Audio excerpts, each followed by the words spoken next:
going live. We're going live.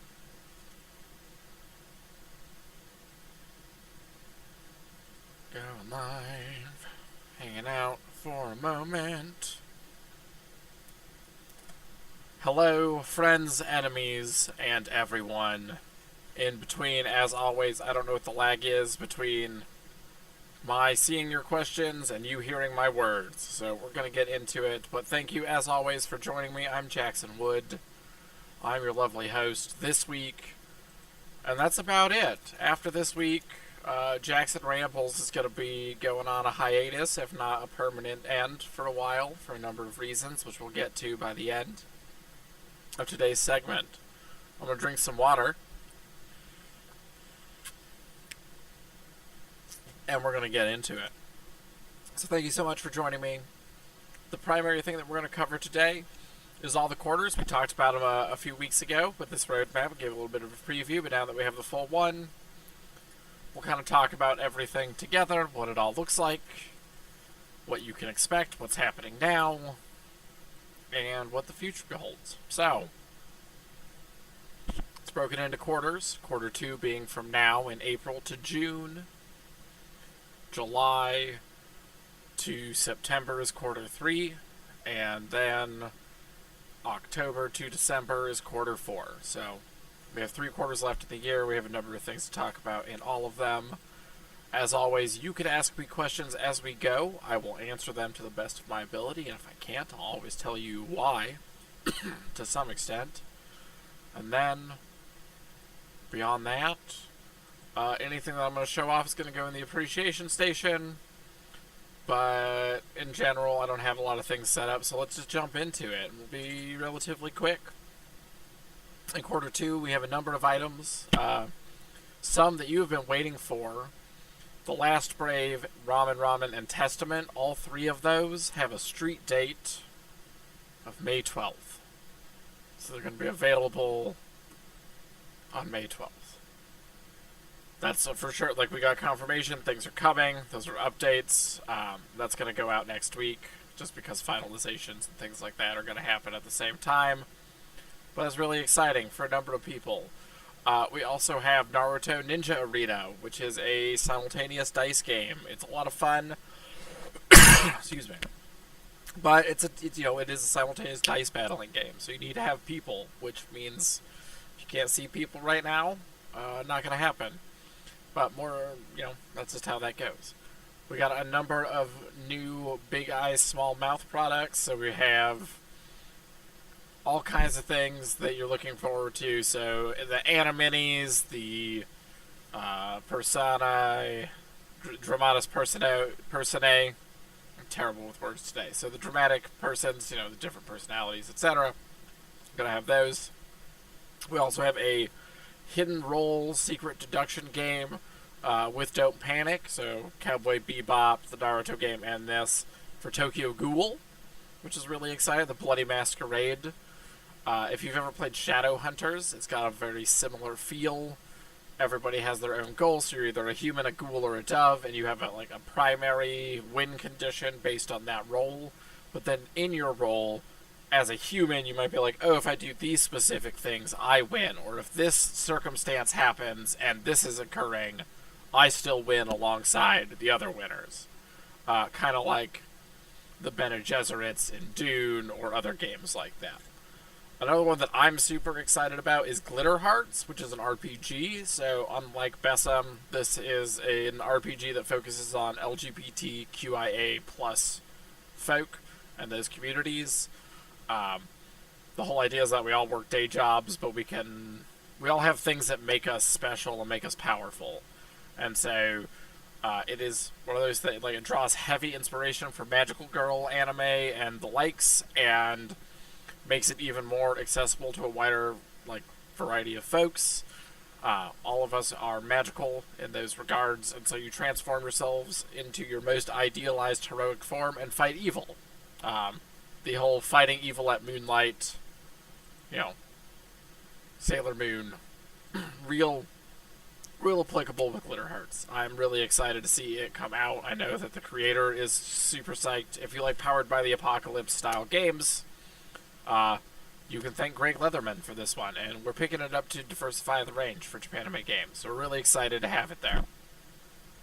And that's all of quarter 2. A lot of stuff you've been waiting for.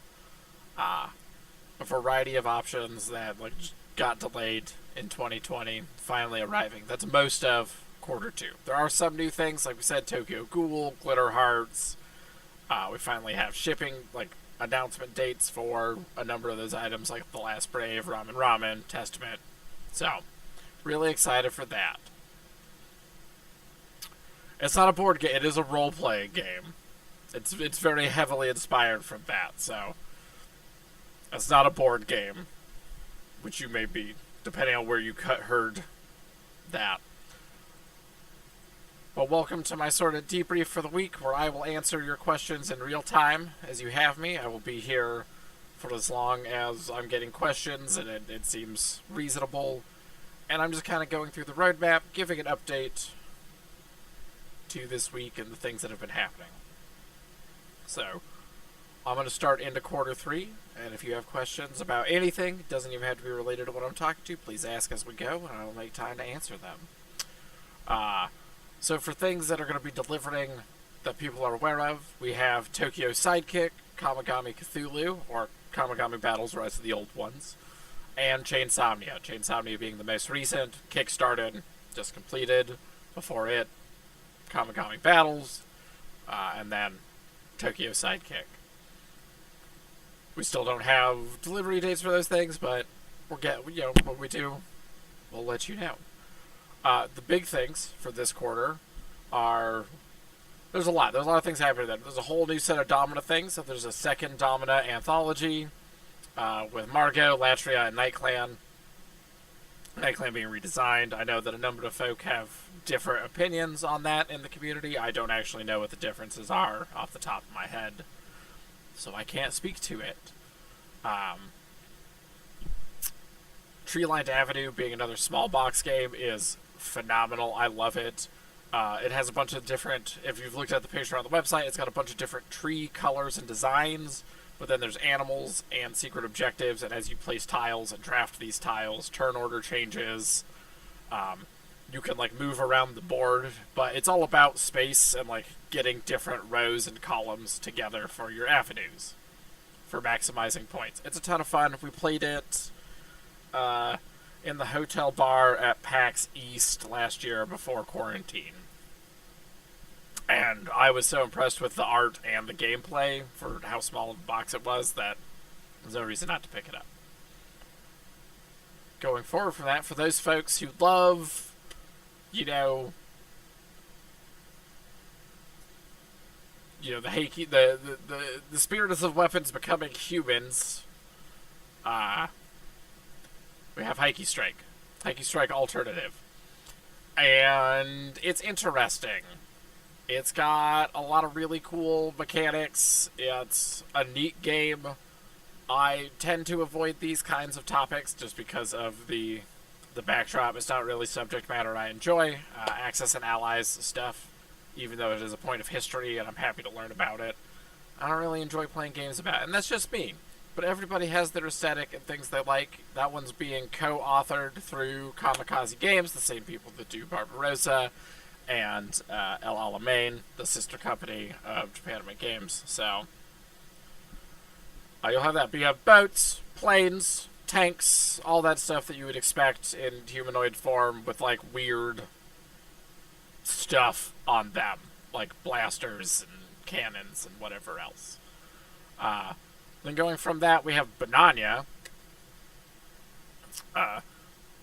Bananya is a quick card game. It's designed by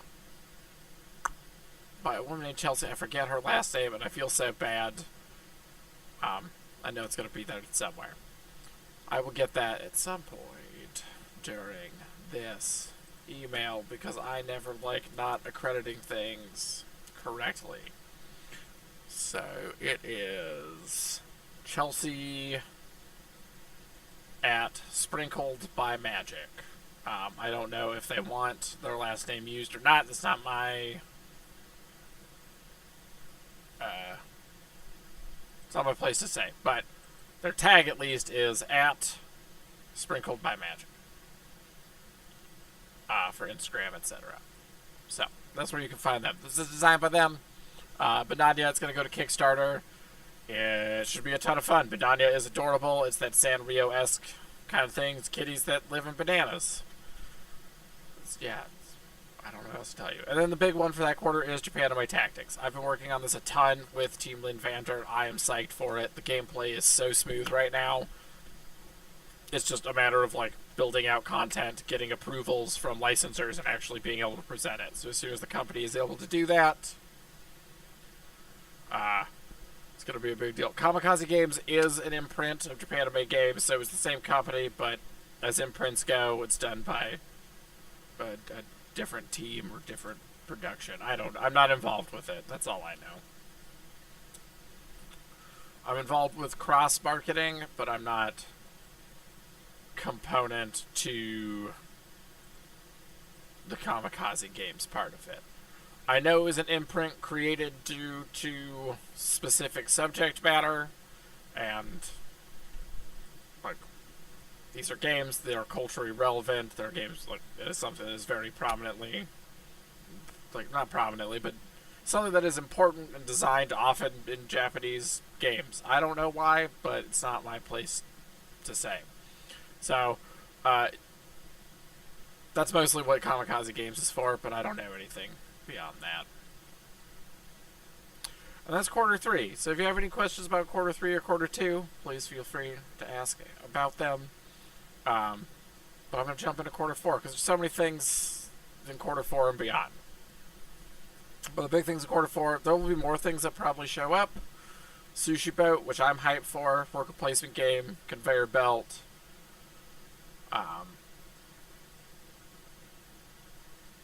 moving things around. Like, it's a physical board game in addition to a board game. I'm hyped for it. I cannot express how excited I am for it. Yeah, Eddie, as for imprints of that, so for example, working at Privateer Press, No Quarter is an imprint of Privateer Press, so it's still Privateer Press. It was done in-house.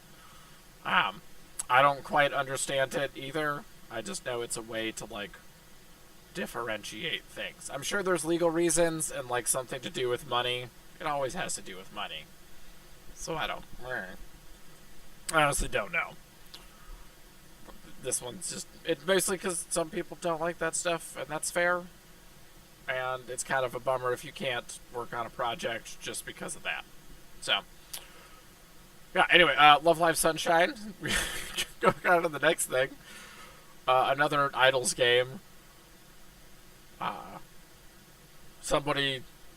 I appreciate people giving us feedback when we get things wrong, but the tone in which you give us feedback is also very important. So, it goes both ways. We're doing our best, but if we misspell something and that upsets you, tell us in a nice way, and we will do everything we can to fix it. That's it. But yeah, Brett, who designed Love Battle High School, is going to be designing this one, and it should be exciting, because Brett works with a design-first mentality, and tends to make good games. So, that one's exciting. And then beyond that, if you love mecha, like I do, giant robot, bird-like head, for those Aquabats fans like myself, and those that watch Ian, that's going to be a segment that will be coming up. Core Connection 2, which we affectionately call our mech builder, because he uses deck building mechanics, but has a whole different way of purchasing and so forth. Core Connection 2 is going to be adding even more to the Core Connection universe with new mechs, more pilots, and all sorts of other things in regards to that. Like, I don't know everything that's going into it. I haven't seen it yet, but it should be great. I love Core Connection. I wish there's some hiccups, like we've talked about in chats before. Giant monster shows up too early, stalls the game. It's real bad for everybody.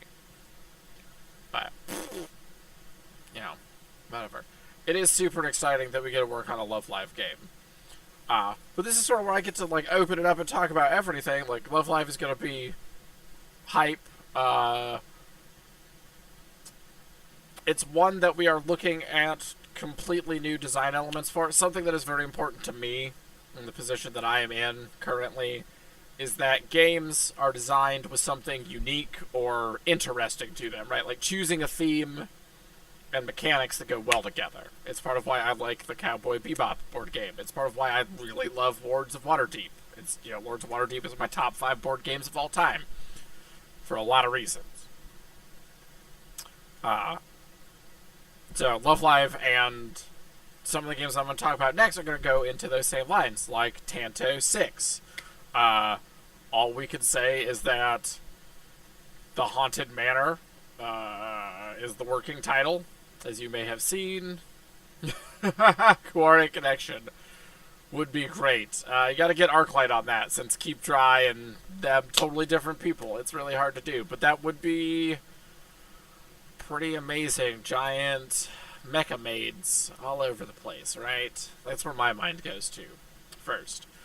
And then Ghost Mecha, because Tanto 6. But Ross being a real-life ghost hunter, maids and robots, robot maids, I always think robot maids first.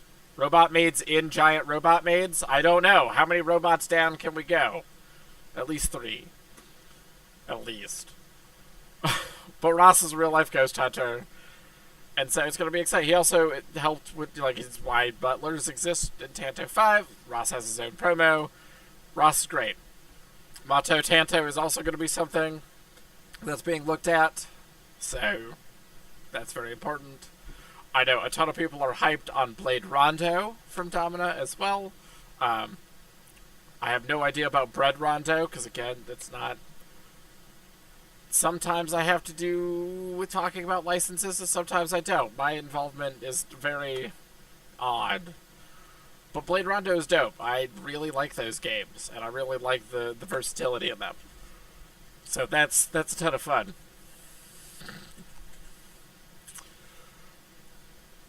And beyond that, just another game that I'm hyped to work on, especially with the Linvander crew, is the Black Clover game. Because it's, at least currently, the working plan is a hidden information worker placement game, which is not anything I've ever seen. Ever. So, I love worker placement games. They're like my top genre of all time, but I love all kinds of games. Ruins of Arnak is on my list for a new game to get. I love Spirit Island. Call to Adventure is great for us. Tokaido is one of my household favorites. Honestly, I just love games in general, and I could talk about games forever, which is part of what I do.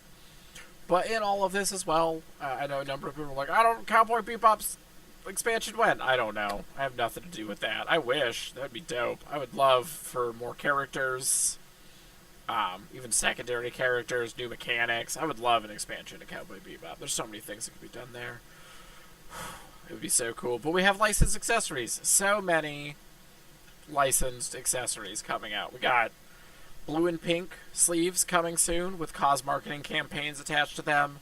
Waiting for ink to dry, so we can't say too much, but there's 2 organizations we're excited to work with, specifically related to groups that focus on trans issues. It's because the card sleeves are those colors, and those are issues that are important to us. So we're really excited for that. Glitter Hearts is also going to be launching with a cause marketing campaign with the gamers, the tabletop gamers, so we're hyped for that. Lots of cause marketing. Tons of a number of Cowboy Bebop sleeves, Cowboy Bebop playmats. Same is going to be with Grand Blue, so when we get to Grand Blue stuff, you're going to get those kinds of extra accessories. Basically, if we get an IP, you can expect licensed accessories of some kind. Like, I mean, there's no reason we can't, except for licensing, right? If it doesn't work out. We're going to do that. So this is the part of everything, like, that's the big stuff there. The other big thing right now is we are hiring for a marketing person.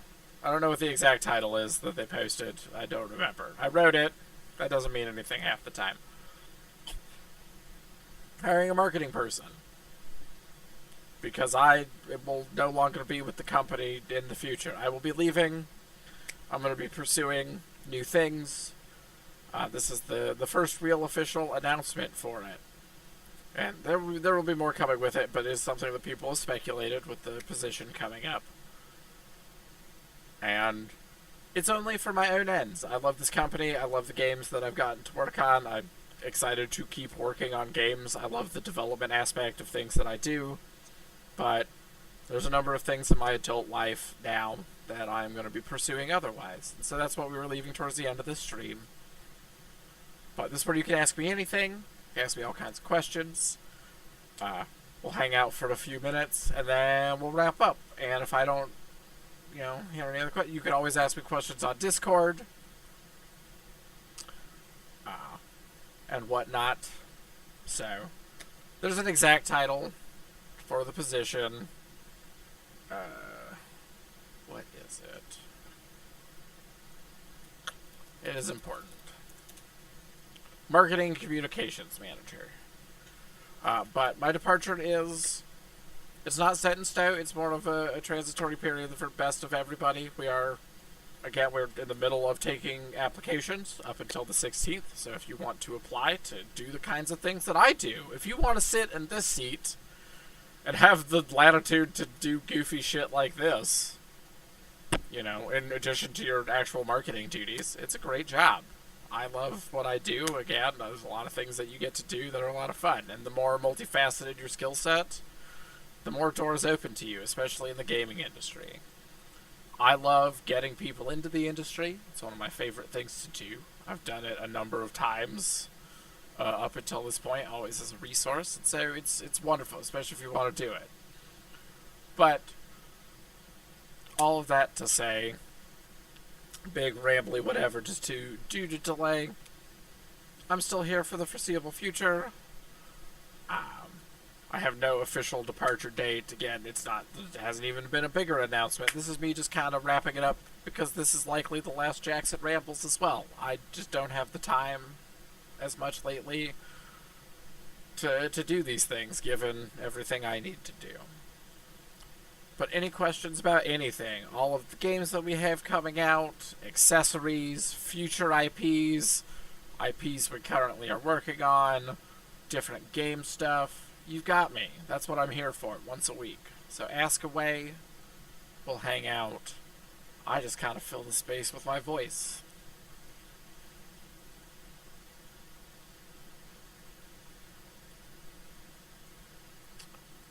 I hope people have been playing fun games. I'm just waiting for questions and whatnot. I've been playing a lot of Dwarf Romantic, which is just a very simple tile-laying game. It's a lot of fun. I'm not very good at it. I'm getting better, but that's every game. Yeah, that's been really enjoyable. Been playing a lot of Bravely Default 2, which is surprising. I hadn't played the first one. I've mentioned this before, if you've watched any of the recent episodes. That game got a lot better than I expected. There's some nitpicky things I have about it, but it gets good. Starts slow. It's better than some games, honestly disappointed. Some of the things. Thank you, Eddie. I don't know what the exact delay is. I feel like it's 30 seconds or so, which is goofy. It is always nice when you're leaving on positive terms. It's not like anyone is being fired. It's not like anybody is being let go or anything like that. The company is growing. We have hired an a European representative. Again, hiring for this position. There's likely more positions that are going to be hired for in the near future. More projects being taken on. More stuff that wants to be brought internal. It's a wonderful time for growth for Japanime Games. And my time here has been lovely. I got to do a ton of things with all of you in the community. I've gotten to help elevate a number of things. There's a number of things I have to follow up on. Like Tanto Digital, I got to send out a bunch of beta codes just because they got kind of held back internally by me for other reasons. I got to send them to folks such as yourself, Eddie, to give out on your streams because people have been doing a phenomenal job. I'm excited for the launch of Tanto Digital. I think all of the folks that have been in there testing and submitting bugs and whatnot have been doing a phenomenal job. I know Conrad is on top of it. We're in the phases of building out the trailer and getting that done for launch. Conrad's working on getting all that extra content in there right now, since it's gotten more toward less bugs, more implementation.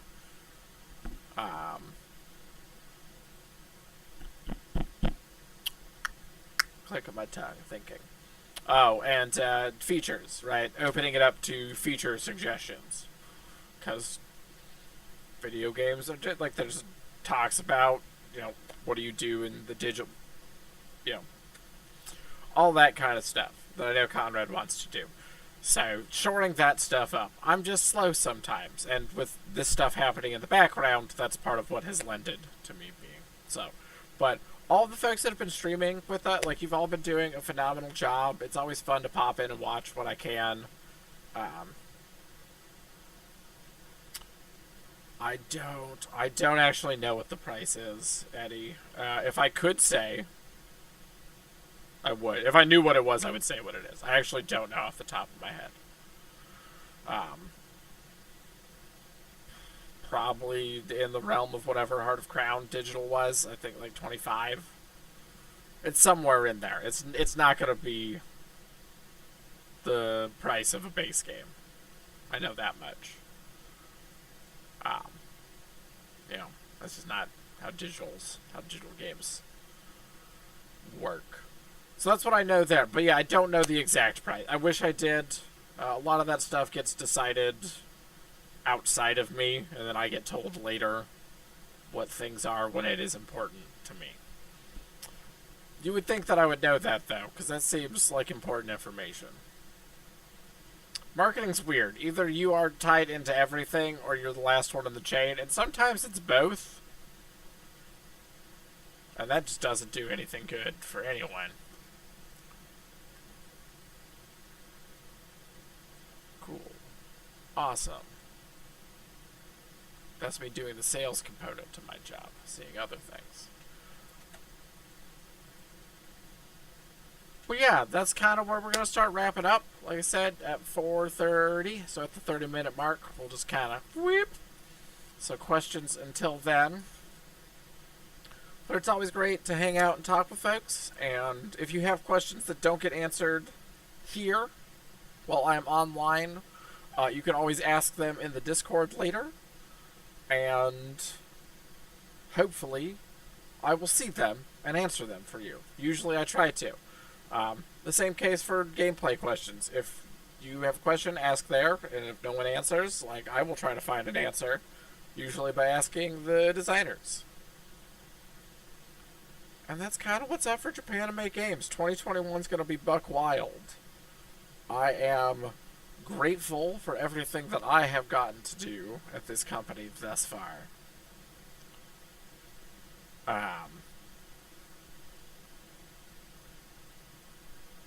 Yeah. All of those things. So very exciting. I'm still going to be around beyond that too, especially if you go to conventions and all that stuff. Those are things that I loved doing before I worked in the industry. I was a competitive miniatures gamer for a while, and then owned a game store as well. But I did a lot of stuff, and that's not going to change outside of me being safe because COVID, because I'm not going to